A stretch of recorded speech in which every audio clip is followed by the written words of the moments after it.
Setelah hidrogen dan helium mendominasi alam semesta dalam bentuk gas, perjalanan unsur memasuki babak baru.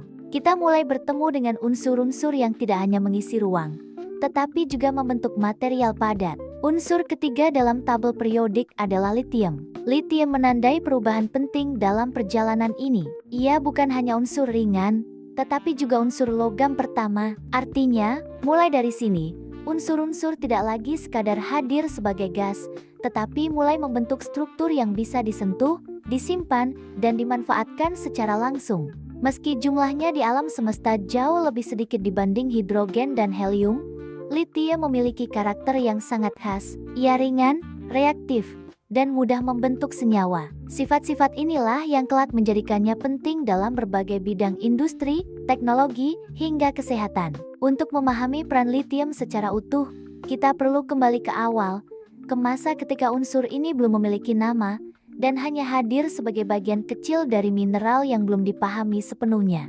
Berbeda dengan hidrogen dan helium yang dikenal melalui gas dan cahaya, lithium pertama kali hadir dalam bentuk yang jauh lebih tenang dan tidak mencolok, batuan. Sebelum dikenal sebagai unsur, lithium tersembunyi di dalam mineral-mineral tertentu yang ditemukan di alam. Mineral ini tidak tampak istimewa, tidak berkilau mencolok, tidak bereaksi secara dramatis. Ia hanya menjadi bagian kecil dari batuan yang ditambang dan digunakan manusia untuk berbagai keperluan lain. Pada akhir abad ke-18, para ahli kimia dan mineralogi mulai mempelajari batuan dengan pendekatan yang lebih teliti. Mereka tidak hanya mengamati bentuk dan warna, tetapi juga mencoba memisahkan komponen penyusunnya. Dalam proses inilah, beberapa mineral menunjukkan sifat yang tidak sepenuhnya bisa dijelaskan oleh unsur-unsur yang telah dikenal saat itu.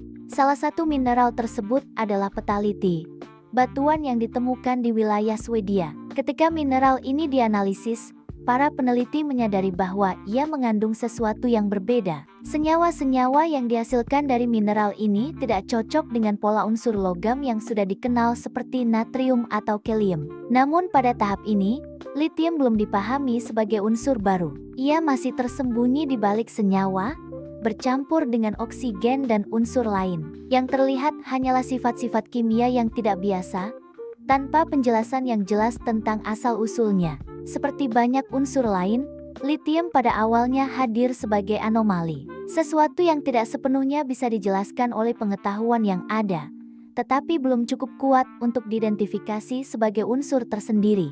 Para ilmuwan tahu ada sesuatu yang berbeda, tetapi belum tahu apa. Keterbatasan teknologi pada masa itu juga menjadi penghalang. Untuk mengenali unsur baru, diperlukan metode pemisahan yang lebih canggih dan pemahaman yang lebih matang tentang struktur materi.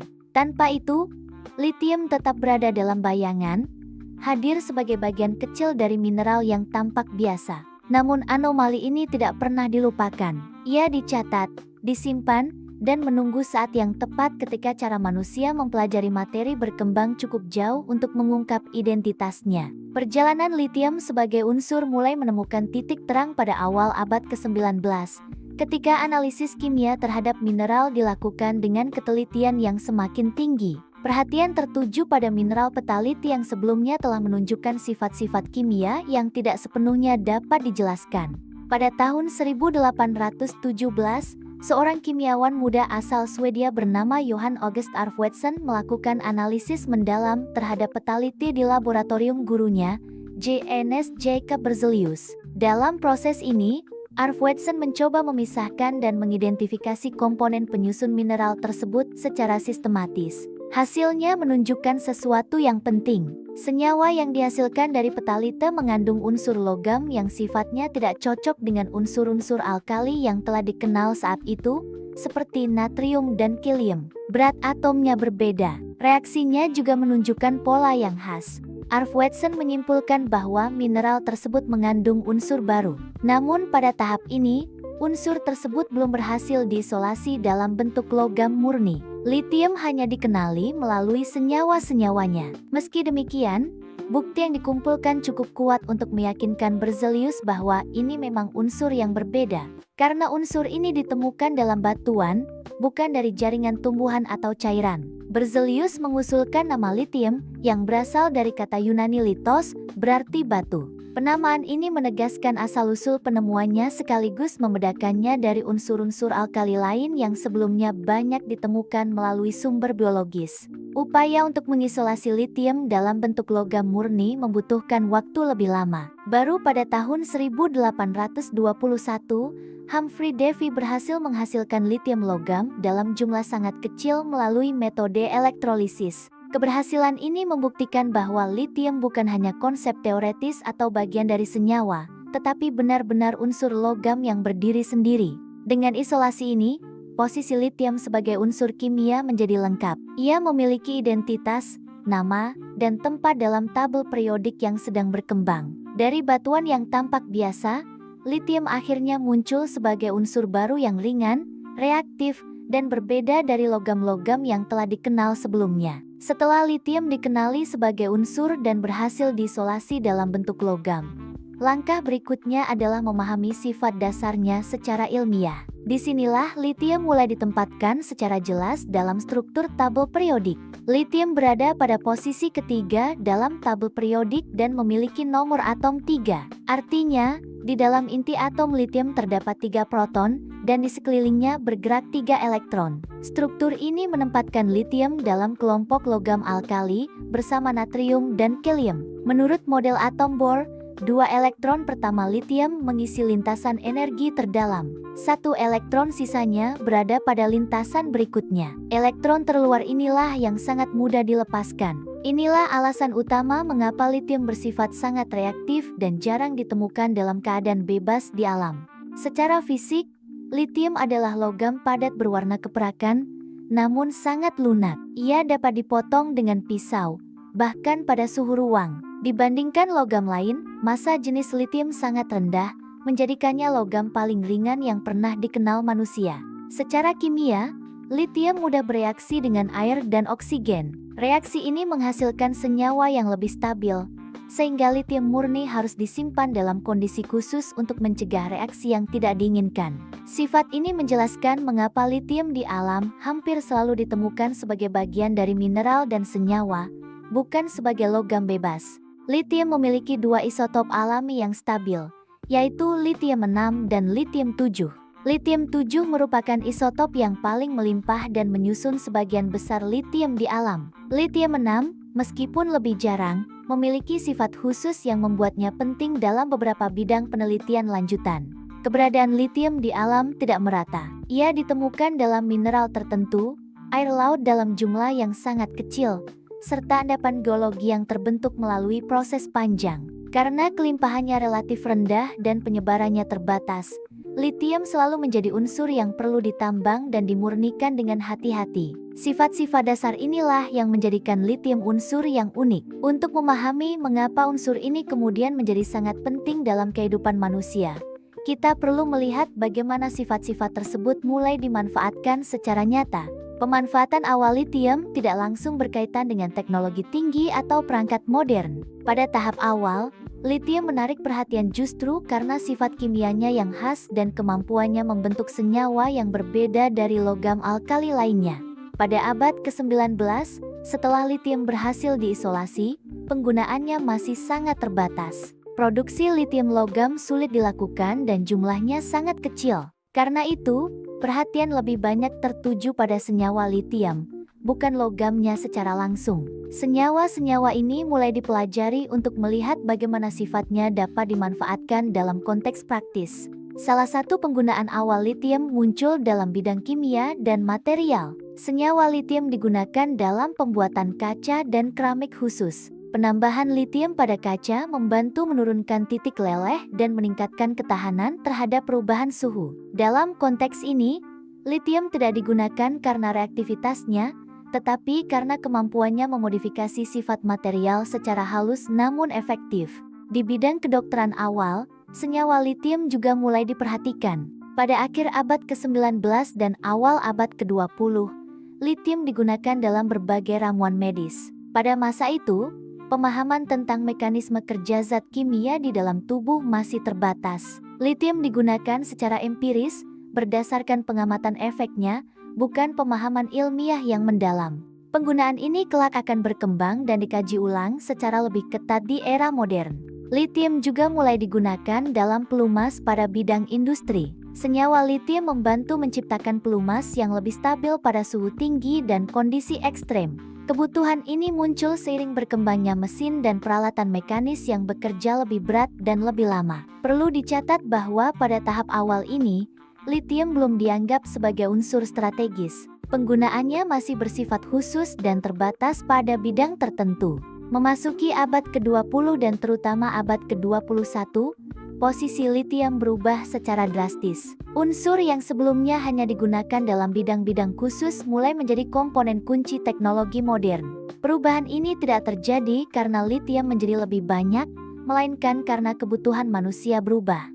Salah satu bidang paling menentukan adalah penyimpanan energi. Lithium memiliki kemampuan unik untuk melepaskan dan menerima elektron dengan efisien. Sifat ini menjadikannya sangat cocok untuk digunakan dalam baterai dengan kepadatan energi tinggi. Ketika perangkat elektronik menjadi lebih kecil, lebih ringan, dan lebih portabel, lithium menawarkan solusi yang tidak dapat diberikan oleh unsur lain.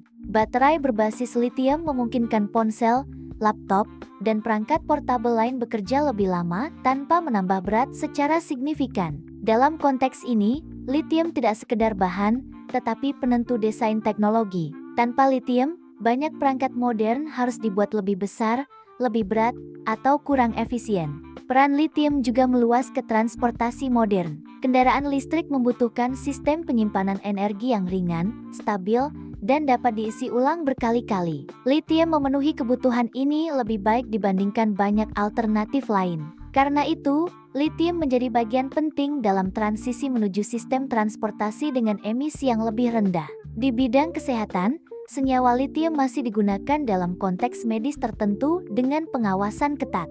Penggunaan ini tidak bersifat umum, tetapi menunjukkan bahwa lithium memiliki pengaruh nyata pada sistem biologis manusia.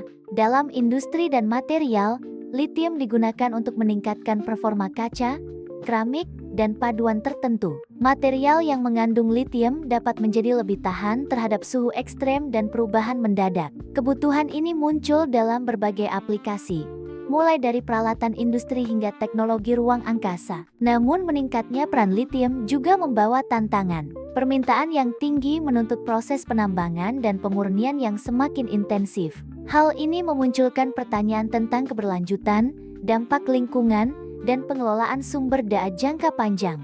Dengan demikian, lithium dalam kehidupan modern bukan hanya soal fungsi teknis, tetapi juga soal bagaimana manusia menyeimbangkan kebutuhan teknologi dengan tanggung jawab terhadap lingkungan. Unsur ringan ini kini berada di pusat percakapan tentang masa depan energi, mobilitas, dan keberlanjutan. Ketika lithium menjadi unsur penting dalam teknologi modern, perhatian ilmuwan tidak lagi berhenti pada bagaimana menggunakannya, tetapi beralih ke pertanyaan yang lebih mendasar. Bagaimana memastikan lithium dapat digunakan secara berkelanjutan dan aman dalam jangka panjang? Salah satu fokus utama penelitian saat ini adalah pengembangan baterai generasi berikutnya. Meski baterai lithium-ion telah mendominasi pasar, para peneliti menyadari adanya keterbatasan, mulai dari umur pakai, risiko panas berlebih, hingga ketergantungan pada material tertentu. Riset diarahkan pada desain elektroda baru, elektrolit yang lebih stabil, dan struktur sel yang dapat meningkatkan kapasitas sekaligus keamanan. Penelitian ini tidak sekadar mengganti bahan, tetapi memahami bagaimana ion lithium bergerak di dalam baterai. Dengan mempelajari jalur pergerakan ion, para ilmuwan mencoba mengurangi kehilangan energi dan memperpanjang siklus penggunaan. Proses ini melibatkan eksperimen laboratorium, simulasi komputer, dan pengujian jangka panjang yang memakan waktu bertahun-tahun.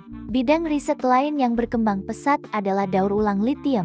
Seiring meningkatnya jumlah baterai bekas, muncul kebutuhan untuk mengekstraksi kembali lithium dari perangkat yang sudah tidak digunakan.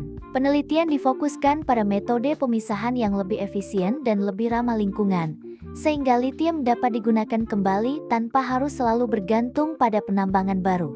Di sisi lain, ilmuwan juga meneliti sumber lithium alternatif. Selain endapan mineral dan air asin, riset dilakukan untuk memahami bagaimana lithium dapat diperoleh dengan dampak lingkungan yang lebih kecil. Tujuannya bukan hanya menambah pasokan, tetapi mengurangi tekanan terhadap ekosistem yang sudah rentan. Dalam bidang kesehatan, Penelitian lithium berfokus pada pemahaman mekanisme kerjanya di tingkat sel. Dengan memahami bagaimana ion lithium memengaruhi sistem saraf, para peneliti berharap dapat meningkatkan efektivitas penggunaan medis sekaligus mengurangi efek samping. Pendekatan ini menekankan kehati-hatian karena lithium bekerja dalam rentang dosis yang sangat sempit. Semua upaya ini menunjukkan bahwa riset lithium saat ini bukan tentang menemukan kegunaan baru secara sembarangan, melainkan tentang memperdalam pemahaman agar pemanfaatannya menjadi lebih aman, lebih efisien, dan lebih bertanggung jawab. Lithium mungkin ringan dan jumlahnya terbatas, tetapi tantangan ilmiah di sekitarnya sangat besar. Dan dari tantangan inilah, arah pemanfaatan lithium di masa depan sedang dibentuk secara perlahan. Lithium menunjukkan bahwa perubahan besar tidak selalu datang dari unsur yang paling banyak atau paling mencolok. Unsur ini jumlahnya sedikit, penyebarannya terbatas, dan karena sifatnya, harus ditangani dengan hati-hati. Namun justru dari keterbatasan itulah, lithium menjadi sangat berpengaruh. Hari ini, lithium berada di persimpangan penting antara kebutuhan manusia dan keterbatasan alam. Ia membantu menopang teknologi yang kita andalkan, sekaligus mengingatkan bahwa kemajuan selalu membawa tanggung jawab. Memahami lithium bukan hanya soal memanfaatkannya, tetapi juga tentang menjaga keseimbangan antara penggunaan dan pelestarian. Terima kasih telah mengikuti perjalanan ini hingga akhir. Jika kamu memiliki pertanyaan, pandangan, atau ingin berdiskusi, silakan tuliskan di kolom komentar. Perjalanan kita menyusuri tabel periodik akan terus berlanjut. Setelah lithium, kita akan bertemu dengan unsur yang mulai membentuk ikatan lebih beragam dan menjadi bagian penting dari kehidupan biologis dan material di bumi. Setiap unsur adalah tanda kemahakuasaan Sang Pencipta, dan perjalanan ini adalah cara kita bersyukur dengan mempelajari kebesarannya. Sampai jumpa di episode berikutnya.